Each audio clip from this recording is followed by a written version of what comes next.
What's going on, people? We are Tottenham TV, back here for another match preview. It's Alkmaar away in the Europa League, and some meaningful football is coming around because obviously the league campaign is pretty much dead. So we can get ourselves up for it. We can get ourselves in a really good position, commanding position, to take Alkmaar back to Tottenham Hotspur next Thursday night. I already played them once in this Europa League, beating them by 1-0. We're going to start off with our predicted lineup, then get into the match preview a bit later. But just before we get into the match, the predicted lineup and the injuries, let's go and give a big shout out to our sponsors, Stocks FC. Link in the description below, QR code on screen. Unbelievable footballer trading platform, and we have most definitely got our stocks invested in some of our most favourite players, some maybe not so favourite, but players that we do think are gonna rise in terms of their stocks. And I brought you last week that Stocks FC are bringing out 3 new IPOs, and that has been released now, and the players are Doniel Marlon, Maxence Lacroix and Jacob Murphy. What do you reckon about them 3? Murphy had a purple patch, but I think he's kind of maybe over that, so I don't know if it's the best time. But I think Marlon, new into the Villa team, but he has been left out of the Champions League squad, so I'll be fuming if I was him having signed there, be left out Europe squad. So maybe the main one's Lacroix, because I think he's been very good for Palace since he signed. Yeah, Doniel Marlon's an interesting one, isn't it? Because they signed him, and then the opportunity of Rashford came on a bit later on in the window. So maybe that had something to do with it. But in terms of these guys, so there's 7,500 available for all these 3 new IPOs. Over 1,000 has been taken by Lacroix and Jacob Murphy, but only 484 so far has been taken from Doniel Marlon. So maybe some value there in terms of supply and demand, with a very low demand. If not, many other people take that option up. Look who's top of the rising at the moment. Sonny Boy! Sonny Boy, he's on the up. People believing in him. With the Europa League coming around, he's going to fire us to a trophy. Absolutely. Come on, Sonny. Good. He's probably the most high-profile player left in the Europa League. That's a good point. Yeah, probably. I mean, there's him and Nico Williams. Yeah, it's them too. Yeah, Bruno Fernandes. Yeah, I think probably Sonny in terms of fans. Definitely Sonny. I mean, he'll probably be number 1 in the Champions League. Yeah, true. But in terms of our stocks at the moment, we've got a lot of players on the rise. Richarlison still topping our list. Mateta, Romero, Mamouche, Jed Spence, all on the rise at the moment. Yep, and the new guys, Mamouche and Spence, who we bought the IPOs from a few days ago, on the rise. Van de Ven on the cusp of return. You see him back in training, so I'm sure he's going to go up as well. Solanke there, 26% decrease, so a few more goals, I'm sure that's going to turn. Absolutely. Sonny's on the rise overall, but he's down for us, but I'm sure that's going to turn as well. Yeah, and it's also worth noting that you do get rewarded for what they do within the game. If they get Team of the Week, Team of the Month, you get bonuses related to that, and quite a few of our players have actually earned bonuses. Maddison tops our list for the amount of bonuses that we've won. Salah, Mateta, Richarlison, Sonny, all getting bonuses in the last few weeks. So if you believe in your football knowledge, put your knowledge to the test and get involved in Stocks FC. It's not a platform to earn a second wage or anything, but it's just a bit of fun where you can win some money. So get involved. Link in the description below, QR code on screen. If you use our link, you get 5 free loan players to your wallet as well. But look, let's get into the predicted lineup. Let's start off talking Ange's press conference. This is a bit later on today, seeing as one of us is flying to Amsterdam a bit later on. We don't know what the team news specifically is, but we did hear that the likes of Romero, Van de Ven and Solanke are all back in training, full team training, as the club announced yesterday. But what's the team news? Yeah, so, I mean, that is the main news. Those 3 are back, which is fantastic. And we know Richarlison hasn't returned, but he's not far behind. I do wonder how much game time they will be getting tomorrow when it comes to Romero, Van de Ven and Solanke, but they're both videoed in training. Tottenham released a training video yesterday, all of them 3 taking part in full team training, which is really, really great to see. But the long-term absentees, Dragoshin, still going to be out. Ben Davis wasn't pictured, and obviously now Kulusevski's added to the list. He is going to be out for a few weeks at least. It remains to be seen whether he'll return before the international break or after the international break. So look, I think you're looking at our fixture list, and it's congested over the next couple of weeks, but then obviously we get a 2-week break with the international break, and then if we do progress after Alkmaar, then it does get very congested in April. So we're going to need to manage these players once again. And in my opinion, you have to just keep playing your strongest team in the Europa League, and then look at that Premier League, the Premier League games to make those rotations. I agree, but it's also a dangerous game because you can't just like think you can just turn it on. You know what I mean? You also need to build some sort of momentum in the Premier League as well, and that will help you in the Europa League, I believe. So you can't just completely rotate the team, but I think you have we to. don't have a squad to do that.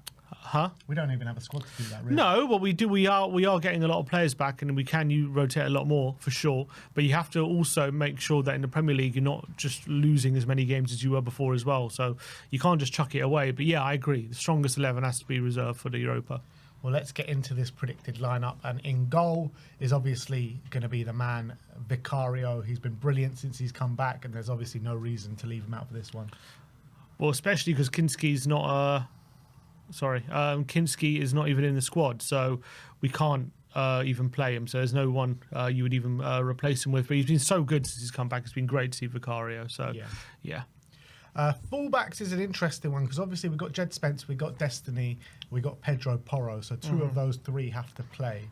I believe on the right-hand side will be Pedro Porro. I believe that as well. I think he has played a lot, but he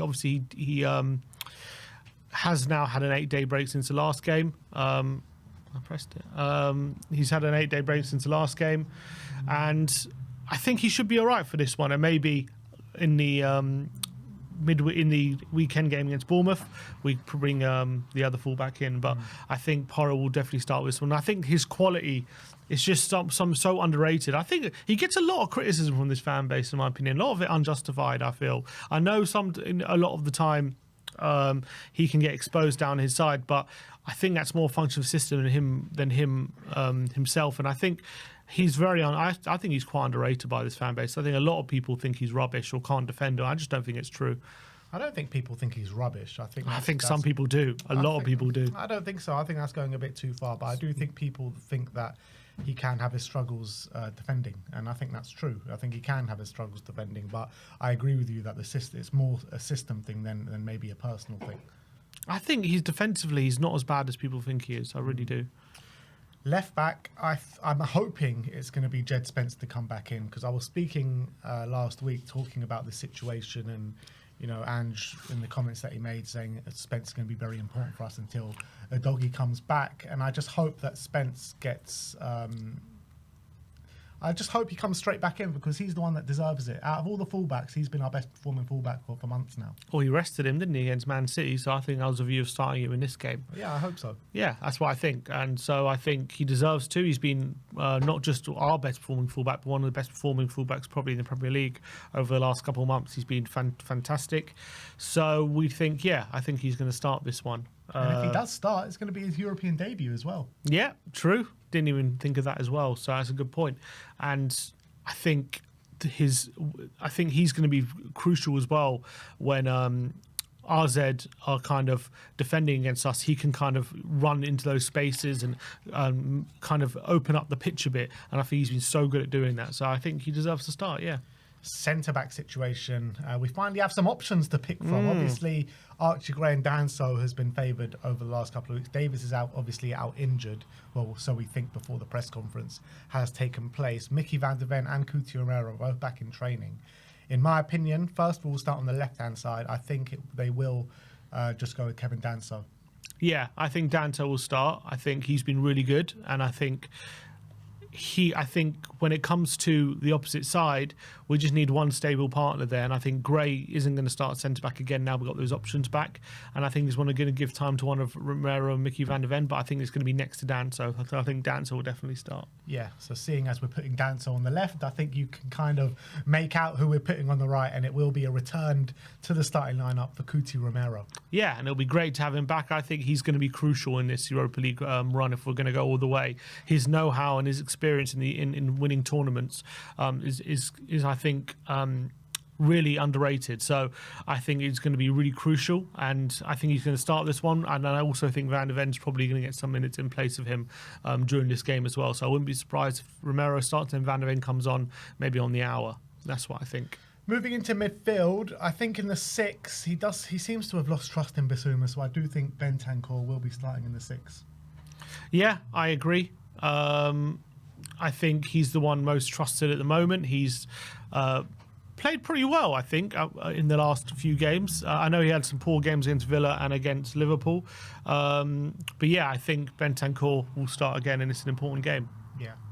So alongside Bentancur, I think BILBAO starts in the 8, in my opinion. I think with the way he's playing, I just don't think you can leave him out.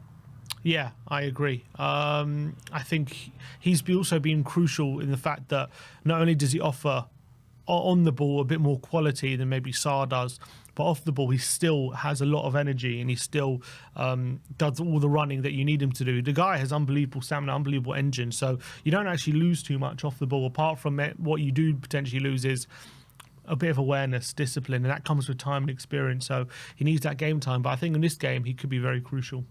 And then the last man in midfield, we are looking at James Maddison to be in the 10.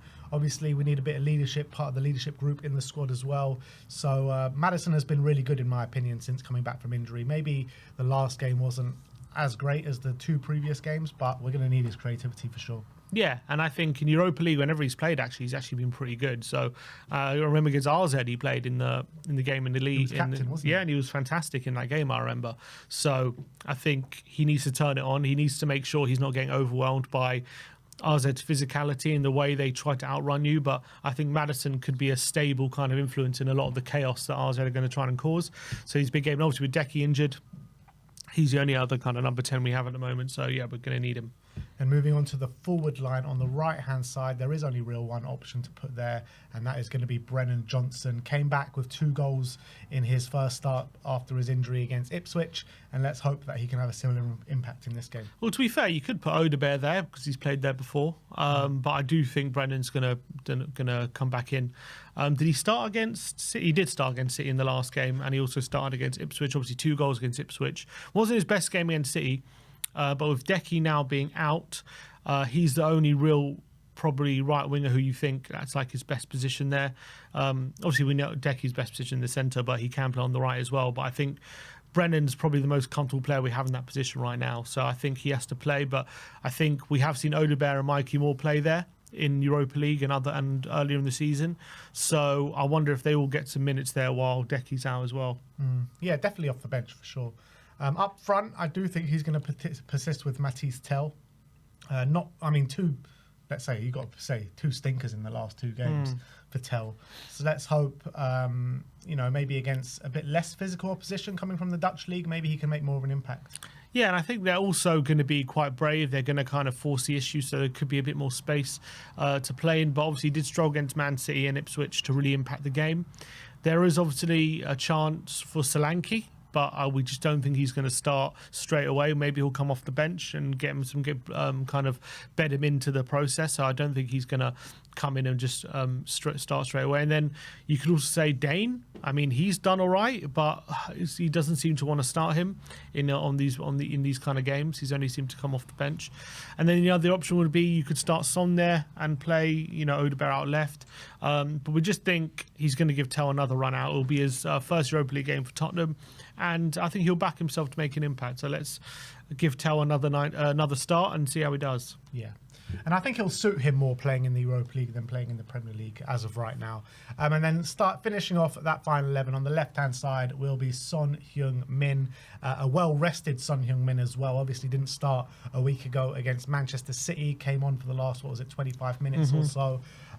So a rested Sonny is a scary Sonny, so I'm looking forward to Sonny's performance tomorrow.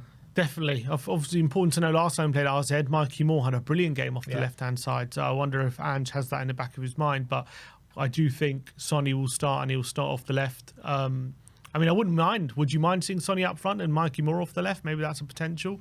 But I think he will just go with the best and most trusted left wing, and that is Sonny. And I do think he's going to start either way. And since we've gone Tell to start, we're going for Son on the left. All right, so let's run through that lineup with you guys one more time. It is Vicario in goal, Pedro Porro right back, Jed Spence at left back, Danso and Romero in the back 2. You've got Bentancur, BILBAO and Maddison in the middle 3 with Johnson on the right, Sonny on the left and Tell up top. So that is our predicted lineup going into the big game in Alkmaar tomorrow, 5:45 kickoff. Massive game. I can't stress that enough. And we just need to, I think we just need to like kind of start this game at just 100 million miles an hour. These players should be a lot more rested than these Alkmaar players. So yeah, it's going to be a cauldron as well going into that stadium. But let's get into intense fans. Let's get into the match preview. Let me just get this off screen for you guys.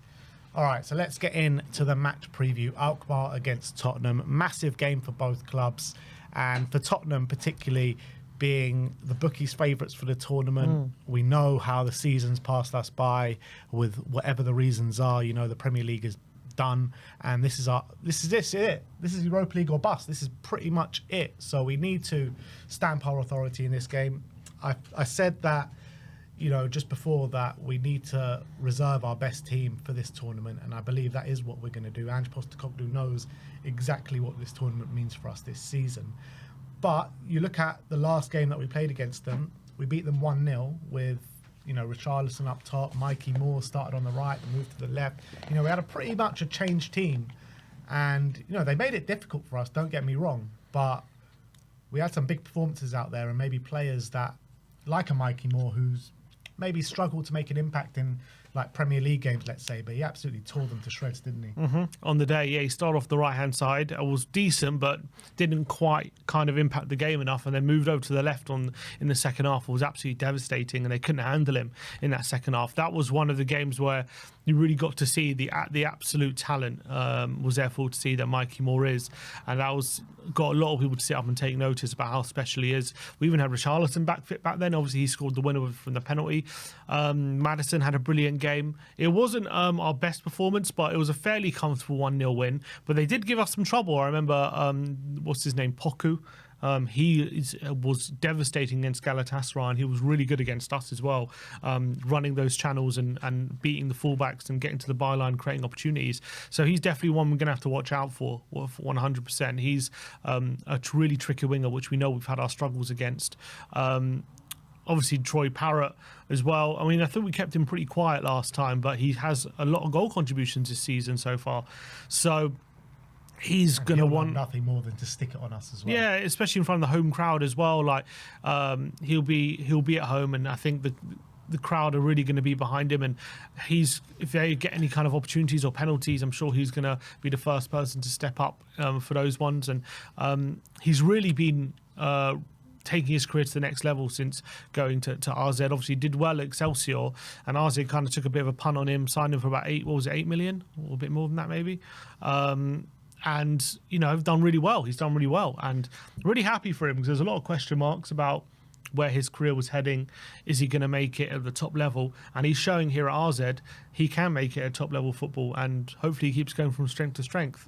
So best of luck to him. Hopefully not the best luck in this game, but he's definitely going to be a one to watch out for. And they've got a few other really good players. Obviously Jordy Classy, former Southampton.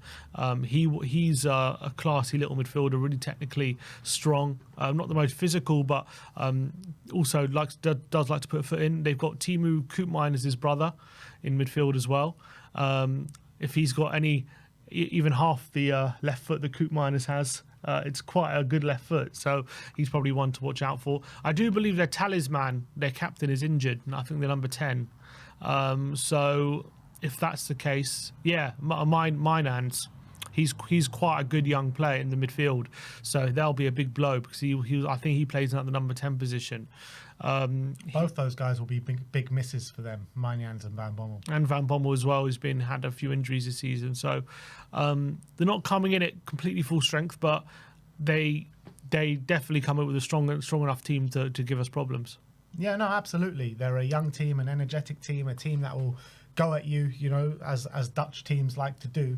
They're very much in that mould. And I think, like, when we last played them back in, what was it, November time? October time. You know, they weren't in the greatest moment in terms of their season. They were losing games. They were on a stretch of like 4 or 5 losses in a row, where this time they're actually going into it on really good form. However, on the flip side of that, they're not going to be as well rested as Spurs are. We're going to go into it with 8 days rest, last playing on Wednesday against Manchester City side. They played on the weekend, losing to Herenveen, which maybe they were struggling from in terms of freshness. But a few days before that, they played a cup semi-final, I think it was a semi or quarter, I can't remember. But they went all the way to penalties, from extra time to penalties. So maybe they were feeling that over the weekend. So they're going to have to muster up some energy. And I'm sure they will be running on adrenaline for this one. Yeah, it's a big game. And they know it doesn't get much bigger than Tottenham coming to town. I'm sure they'll treat this like the big game that it is. So I've got no doubt that they're going to be full of energy, especially from the start. Maybe that will start to wane, after the hour mark and later in the game. And once we can also now in a position we can use 5 subs, where in previous games we've been struggling on that aspect. So we can really refresh the team. And you saw how that helped against Man City and Ipswich and some of these games, Man United, where we actually have now options off the bench to choose from who can come off the bench and maintain that intensity, whereas beforehand we seem to lose intensity by a certain point and not regain it. So I think that's going to be crucial in this game. But I'm sure RZ are going to come flying out the traps. I think early on it's going to be about just making sure they're not overwhelming you. They're not, maybe a bit of luck. They're going to have some shots. I'm sure they're going to have some chances. And it's about restricting them as much as possible, not allowing them good quality chances and riding that wave a bit. And then once you get a foothold in the game, really going for their throat. Yeah, look, I think Spurs should be the ones, being more of the aggressor even from early on in this game, with the quality that we do have, with the rest that we do have going into this game as well. But you mentioned, intensity later on in the game, and what a better player to bring off a bench in that sense with Dom Solanke. We know Dom Solanke's been in full training now, and I'm looking at the last couple of games, and at the end of both those games, I was like, look, we just missed the Dom Solanke in this kind of game to put himself about a little bit, drop deep, knit the play together, be aggressive, and be the first line of the press as well, which we're desperately missing from a Dom Solanke. So if Tell's not doing it, I mean, we've got such a good replacement, good player that we can bring on that will actually, when you're lowering in terms of physicality and you're tiring in a game, you don't want to see Dom Solanke coming on. No. So I think, Solanke, we know, never gives defenders a moment's rest. And he hasn't had much of a bench role so far this year, apart from maybe some Europa League games. So I think it's going to be a bit of a new role, but coming off the bench, I'm sure he's going to add something different to the team. No, he might even start. He might start, maybe, and then come off early potentially.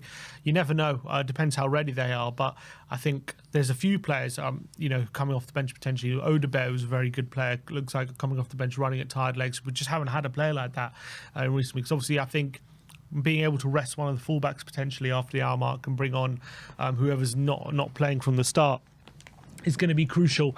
One player actually we're not going to have, we didn't mention, is Timo Werner, ineligible for this game. He actually started the game back in October. Yeah. So that's obviously a big difference from when we played them before. But positive or negative?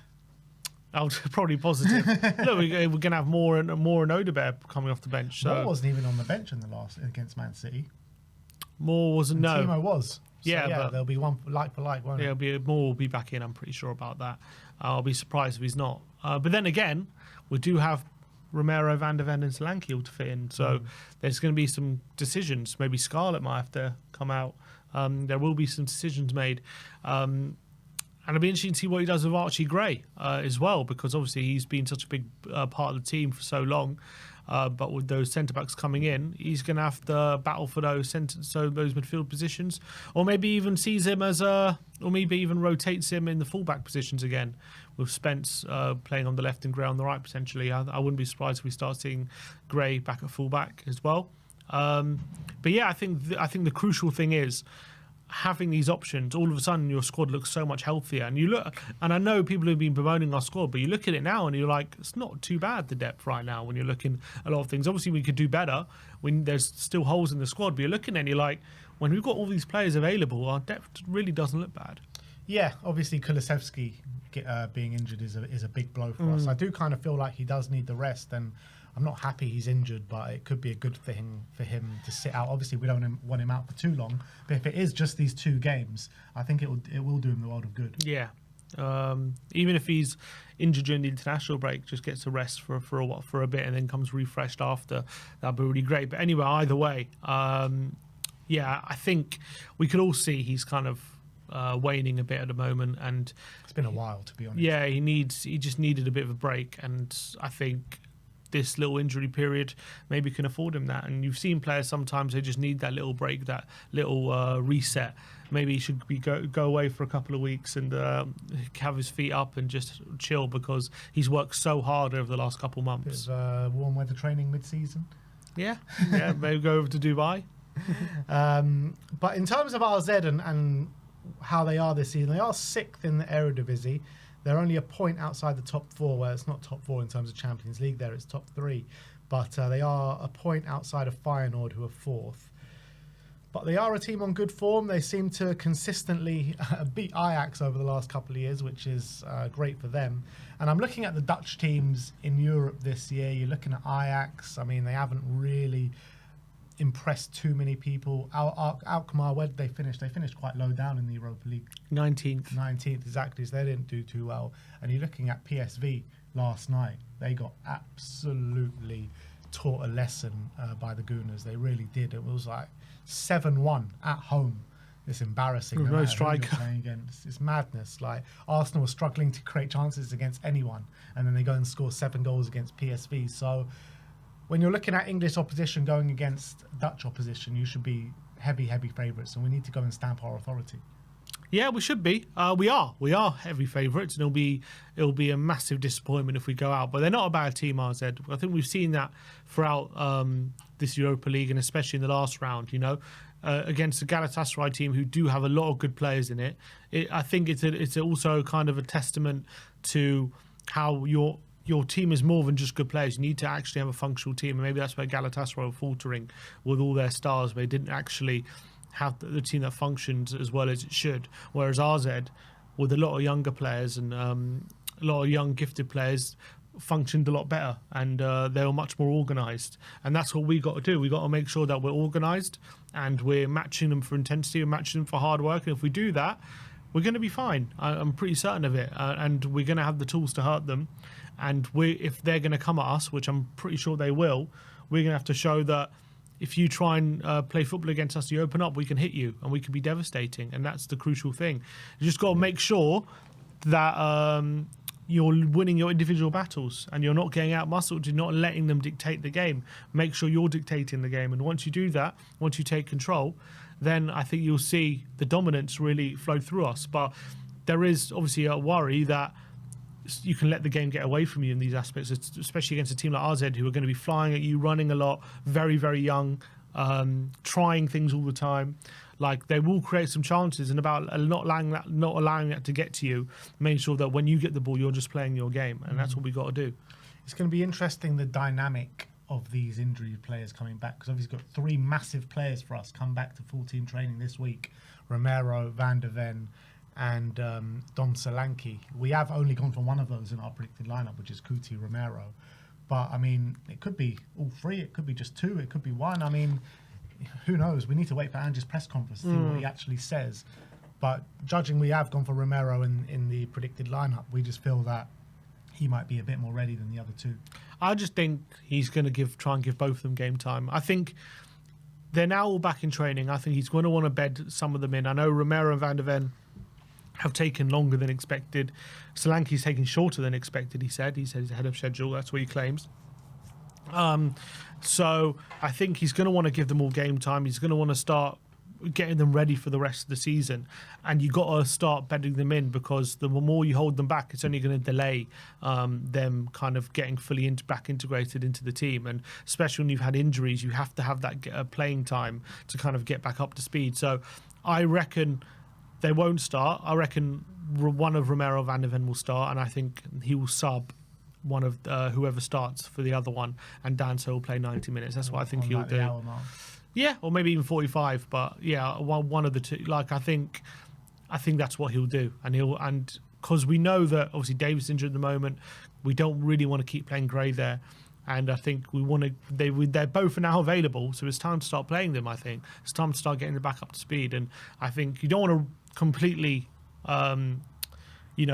put too much on them. So that's why I think he'll start one and then bring on the other, and that's, I think, the right thing to do. Yeah, you're looking at Romero though. I mean, the last 2 times he's played, right, he's got injured in the first 20 minutes of playing. which has been frustrating, or maybe not 20 minutes, but he's got injured in both those games, which is very frustrating. And Van de Ven as well obviously came back and recurred an injury. So you need to be so careful with these players because they've just got history this season of just coming back and then going away again. We've seen them both in training and then we haven't seen them come on the pitch. So it's going to be interesting to see how they do manage it. I guess we need to wait and hear Ange Postecoglou's press conference and see what he says on them. But there's another one with Ben Davies. I mean, we heard that he's managing his minutes. So are we expecting Ben Davies to be in the squad? I don't know. Didn't see him in training, so I'm going to say no. Fair enough. But yeah, back on Alkmaar, I'm looking at their away and home form in the Eredivisie. They look like actually a better... Well, they picked up 22 points at home, which is 7th in the division. They picked up 21 away from home, which is 4th in the division.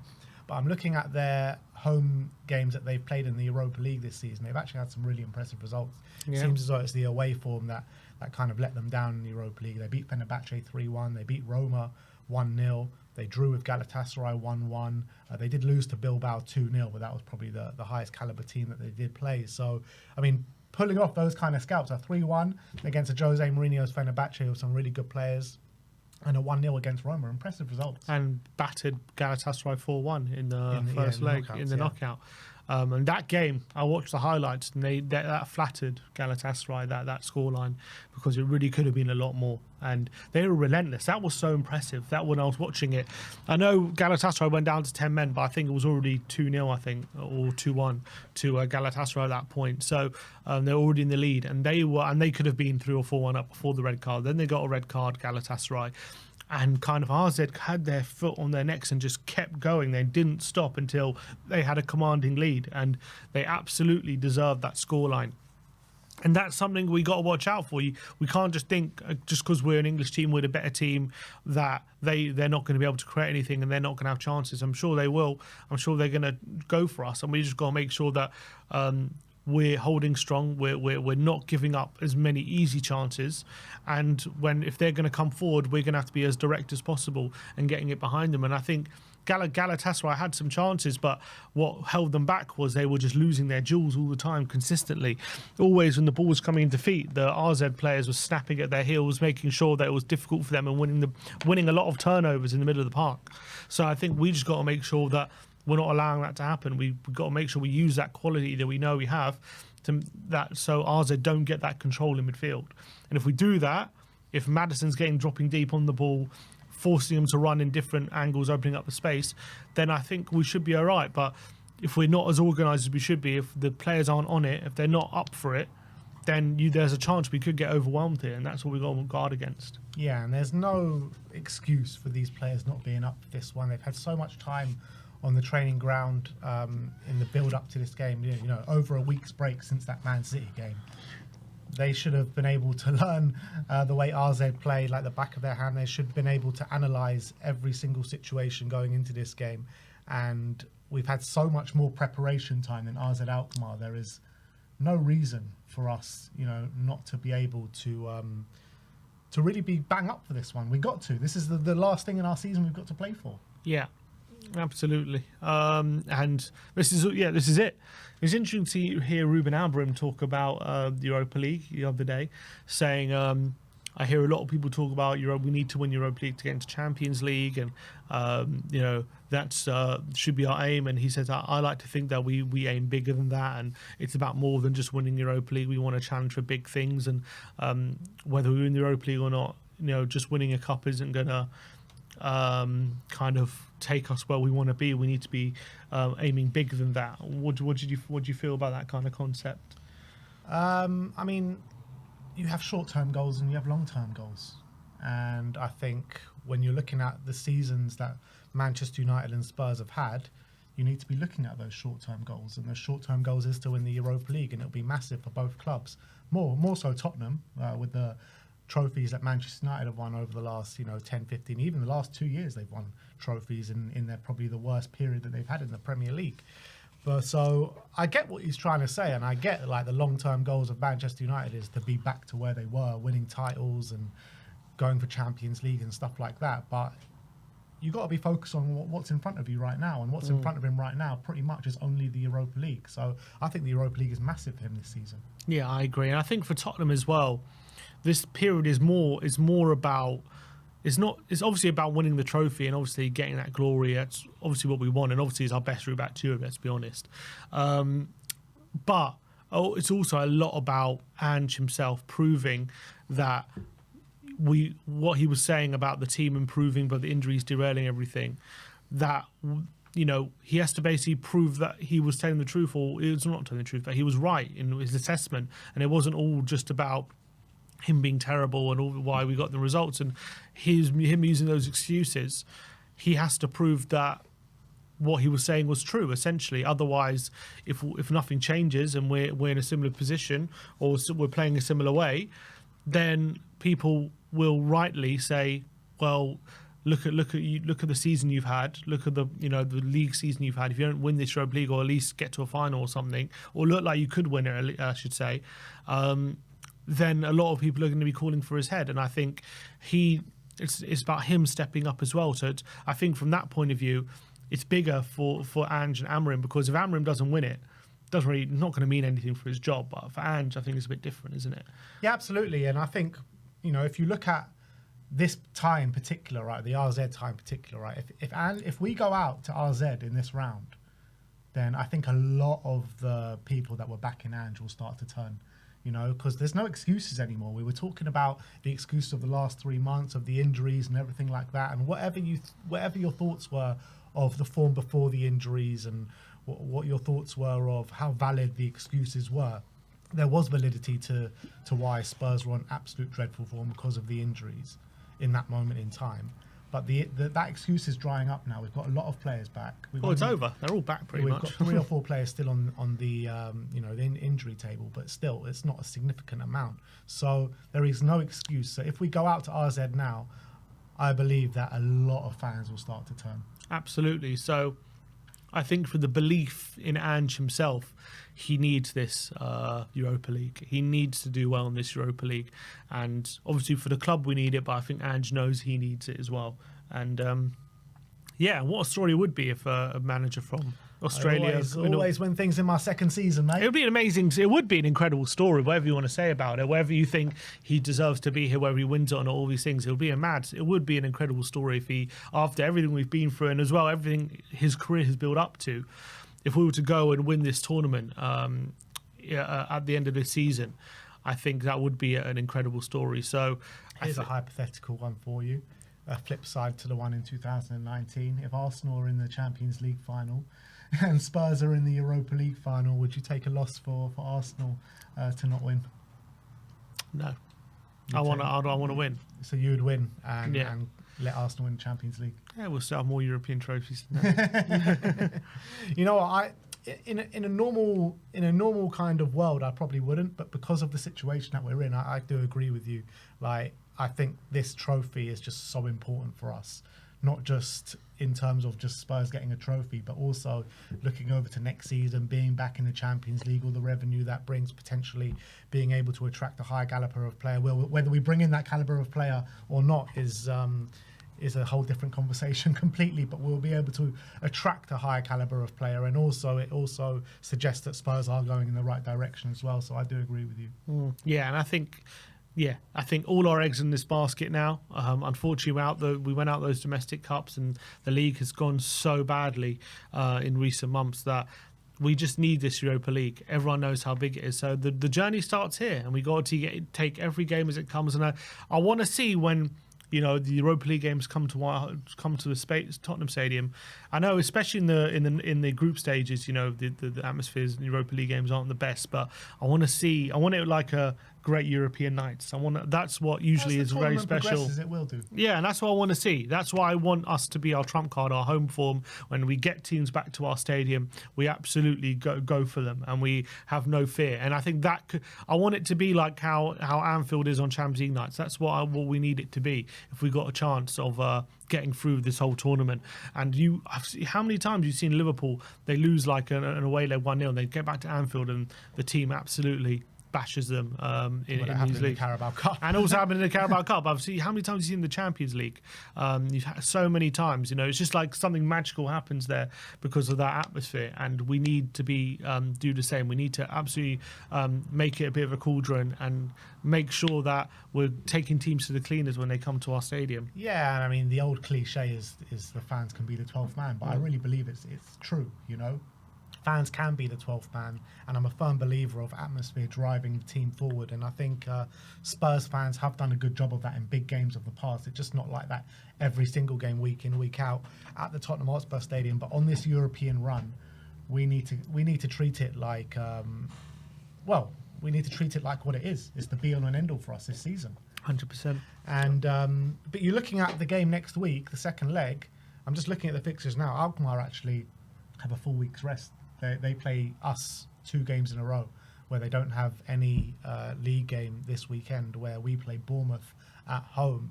It'll be interesting to see the way Ange manoeuvres that week. Yeah, he's going to have to use his squad, but it shouldn't be any excuse. Obviously, they've had the few games before us on this game anyway. But I think, in terms of, do you expect to go there and win? Do you think we're going to win tomorrow? I expect to go there and win. Yeah. If we get a draw there, is that a good result? If we get a draw, I mean, I'm not like distraught about it. I think taking a draw back to Tottenham is still, massively advantaged Tottenham. But I would I'd prefer to go there and win, because I think you're looking at the quality of the two teams, you're looking at the injuries and the players that we're getting back. We should be able to go there and stamp our authority. Yeah, if we can put the tie to bed in the first leg, that'll be brilliant. But I got a feeling it's going to be a draw tomorrow. I don't know if we'll win. I've got a feeling it's going to be a tough game. I'm going for a Spurs win. In my prediction tomorrow will be a 2-1 win to Tottenham.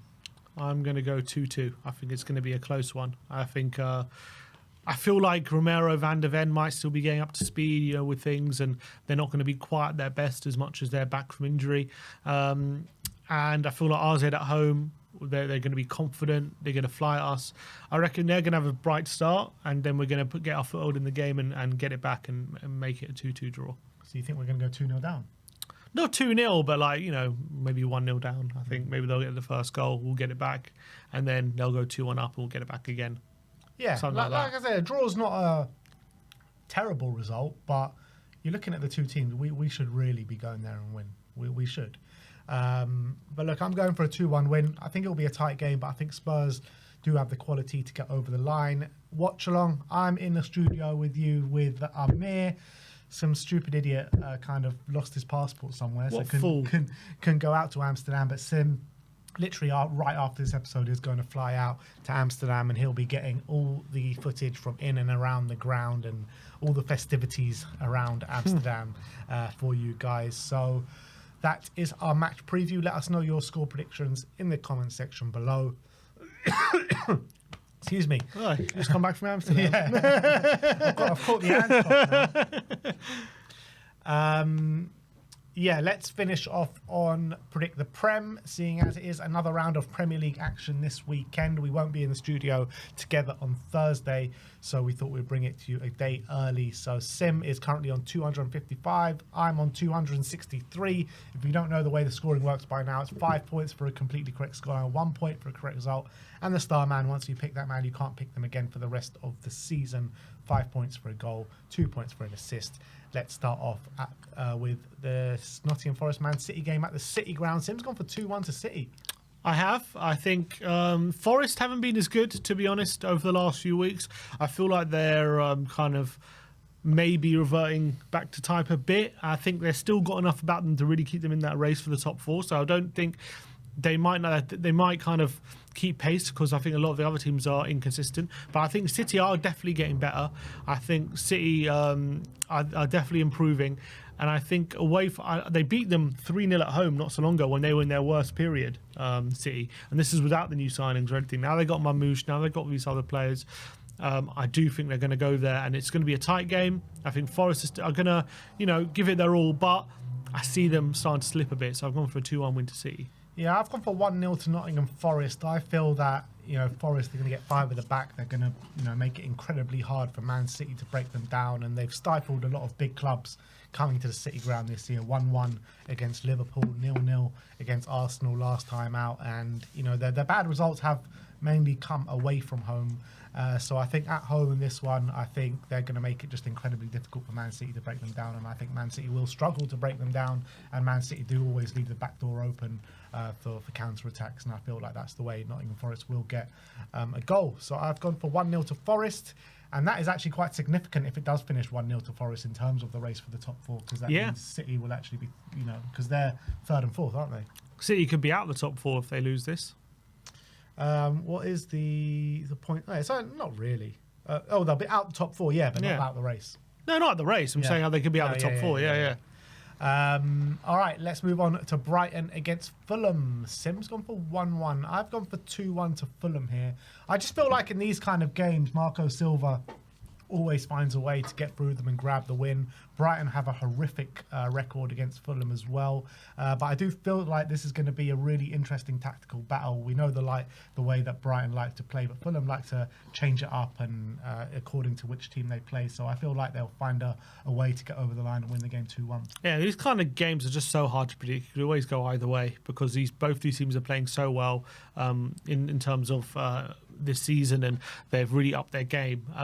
But it's difficult to call in terms of who's going to turn up on the day. But I've just gone for a 1-1 draw. I think Brighton are in good form. They're starting to win games again. They're 3 in a row, including 2 wins in League and Cup against Chelsea as well. Fulham away from home got a good result against Wolves. I thought they rode their luck in that game, but they got the result. They won 2-1. I just don't think they're going to get over the line here. I think it's going to be a draw. Next up at Selhurst Park, it's Crystal Palace against Ipswich. Sim's gone for 2-0. Yeah, I think Palace, usually Palace's scoreline. I think Palace have been... Away from home anyway. Yeah, true, away from home especially. I think they're playing so well, Crystal Palace. They're hard to stop. Mateta's in the form of his life.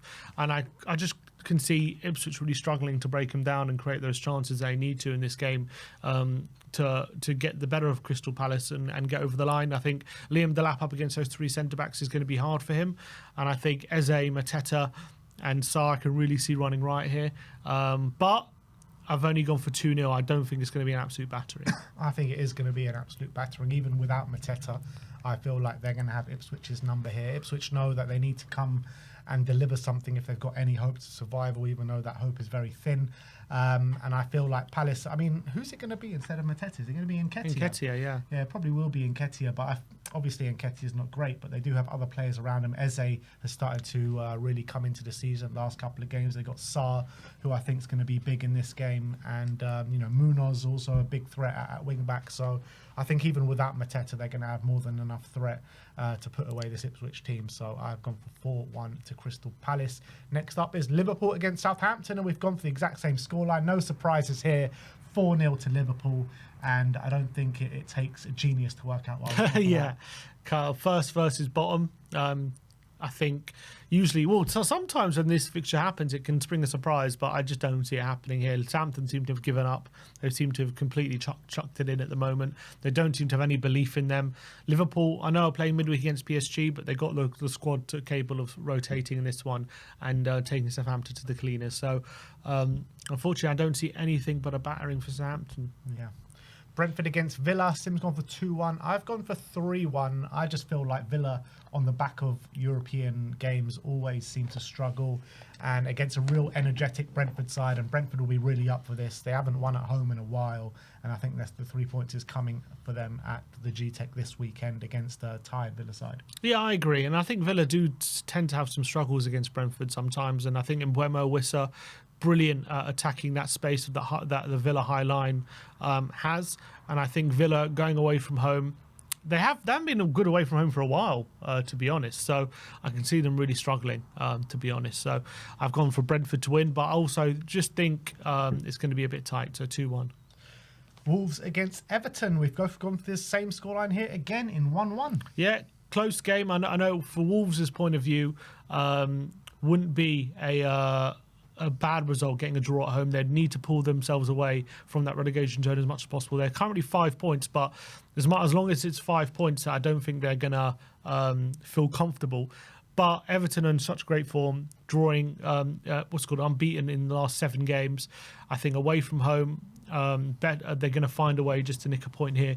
Wolves are going to struggle to overcome them. I can see Wolves being the better team, but Everton nicking a point here, so I'm going for 1-1. Yeah, I kind of agree. I mean, Wolves, you never really know which Wolves side are going to turn up, because sometimes they can be brilliant with the likes of Matthias Cunha, João Gomez in the middle of the park. Well, actually, Cunha's out, isn't he, for this game? Good point. Good point. They never win without Cunha. Strand Larsen will be there. He's back. I didn't even take into account Cunha was going to be out for this game, but I still feel that they can nick a draw. However, Everton, after that kind of initial spurt under Moyes, they are becoming a bit of the draw specialists again, aren't they? 3 draws in their last 4 games, and I feel like another one's going to come here with both teams. Yeah, I mean, Wolves probably won't feel like they're completely safe, but I feel like they're completely safe. Yeah, they probably are, but until it's, you can never rest if you're that close to relegation, you know what I mean? Yeah.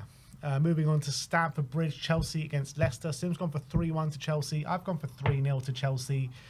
I was watching Leicester in their last game against West Ham. Was it West Ham? Yeah. Yeah, West Ham. And they were embarrassing, really. It looks as though the majority of those players on the pitch have given up and resigned themselves to getting relegated once again. And I don't think Chelsea were that good last week, even in a 4-0 win against Southampton. But I think Leicester are just going to make it way too easy for them.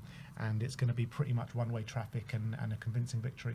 Yeah, I've gone for 3-1 just because I'm still not convinced with Chelsea's defence. And I do think Leicester, on occasion with Vardy, can get in behind. But other than that, I think it's going to be few and far between. Again, they also seem to be absolutely dead on their feet. Van Nistelrooy can't seem to get any sort of tune out of them at the moment. They can't seem to stem any sort of tide when it comes against them. Well, I thought West Ham weren't even great against them, and they still lost, to be honest. And they still lost very convincingly without really laying glove on them. So I think Chelsea don't have to be great, but they'll still get the win, 3-1. Yeah. Tottenham against Bournemouth up next. We've both gone for the same scoreline once again in 2-2.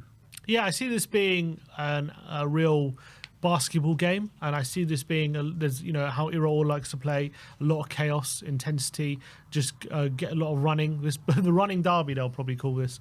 And I think Tottenham, after playing Thursday night out in the Netherlands, they're going to have to rotate a few players. Hopefully some players come back in better condition. We saw early in the season we had a few struggles when we were playing on Thursdays or Sundays after Thursdays.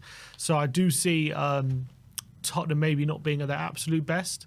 But Bournemouth had also got a few injuries, but also Evan Nilsson is now back, so he's a big plus for them. But I see it being a very entertaining 2-2 draw with a lot of chances at both ends. Yeah, I kind of agree with that. I think the week's rest will do Bournemouth the world of good coming into this game. I just can't see Tottenham or Bournemouth going and winning. I think really end-to-end game, loads of chances, and the points split at 1 apiece. So I've gone for 2-2. Manchester United against Arsenal. Sim's gone for 2-1 to Arsenal. I've gone for a 0-0 draw here. I'm feeling that Man United are going to sit deep. They're going to be compact. They're going to make it hard for Arsenal to break them down. And I think that has been the case in the majority of the 2 games that Arsenal have played Manchester United in this season. Arsenal obviously got 2 set-piece goals in the second half in the game in the league. And in the game in the FA Cup, obviously Man U took it to penalties and won in the end. So I feel like Arsenal do struggle against teams that play kind of low and make it hard for them, and I feel like this is going to be another case for it. So I don't really think that Man United have the tools to go up the other end and struggle and hurt Arsenal, especially with their defence that they do have. So I've gone for 0-0, but what a story it could be, because it could be Chido Obi against his old club. Yeah, could be if he gets on the pitch. Obviously he's done quite well in the last game or 2 when he's come off the bench, but Arsenal do tend to struggle a bit against teams who play a bit of a lower block, but they're usually a bit more organised than Man United, I would say. And Man United just seems so disorganised right now. So I think whether it be from set pieces, which we know as well, Man United not very good at defending, or something, I think Arsenal will get a couple of goals in. I think they will go on and win the game. I see Man United trying to make it a bit difficult for them. We've seen against some of the better sides, they've had some decent performances. But I think Arsenal will be a step too far. I do think Arsenal will get the win here, 2-1. And last but not least, West Ham against Newcastle, Monday Night Football. We've gone for the same scoreline here in 2-1 to West Ham. Yeah, I think West Ham have been a bit better recently, or getting better results anyway. So I think I don't see this being convincing, but obviously Gordon's going to be missing. I don't know if Isaac is he going to be playing? I think he played, but obviously the big reason for me is I just think they're going to have one eye on the cup final, and I think you've seen how many teams you see, especially in Newcastle's position, not necessarily the better teams, but the teams like Newcastle where they're rarely in a final and then they get there and they take their eye off the league. It happens so often, and I think it's going to happen again here, and I think Potter will take advantage of that. So I've gone for a 2-1 win for West Ham. Yeah, that's the exact same reason why I've gone for a West Ham win. I think West Ham will take advantage of Newcastle having one eye on that cup final, and also the likes of Gordon, Lewis Hall out for the game, kind of self-destructing before this cup final with the sending off that Gordon did, and also Lewis Hall being injured. So happened last time with Nick Pope as well. Yeah, that's also true. So I feel like Newcastle not in the greatest moment right now, and West Ham are going to take advantage, and Newcastle not going to have too. The ambitions are all on the cup final for them, so I've gone for 2-1 to West Ham. And now we go on to the star men. Sim's gone for Diogo Jota. Yeah, a bit of risking a bit of roulette here, but needed. I've already picked Palmer, so couldn't pick him.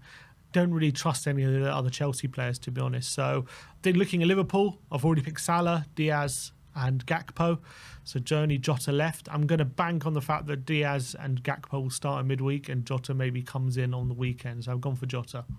I got a feeling Darwin could play this game. Maybe Darwin and Jota. Maybe Darwin and Jota. Maybe. But I've gone for Cole Palmer. I saw the stinker that he had last week when Sim had him as star man, and I was like, this is the perfect opportunity to put Palmer in, because he'll be chomping at the bit to put the ball in the back of the net against a really weak Leicester side. There should be a lot of space for him, a lot of chances for him. So I went for a convincing Chelsea win, and I think he's going to be the centre of it. So I have gone for Palmer. Sim's gone for Jota.